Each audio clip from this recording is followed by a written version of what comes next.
her gün ağladım. Bilmirdim məni sevmədiyini. Sən hər dəfə hisslərimlə oynadın. Sən sevmədiyini desəydin əgər, mənə hörmətinlə verərdin dəyər. Keşke hisslərimlə sən oynamazdın.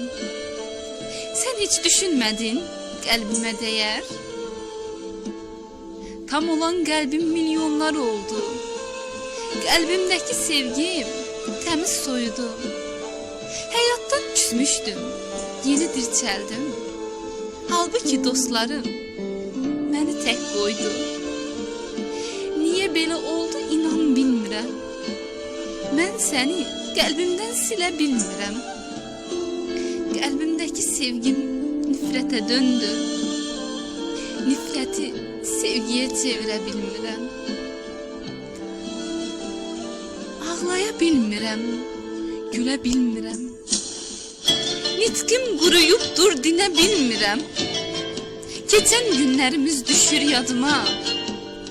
Ağlımdan o günləri silə bilmirəm. Sevirəm, sevilə bilmirəm. Ağlayıram, gülə bilmirəm. Keçən günlərimiz düşür yadıma.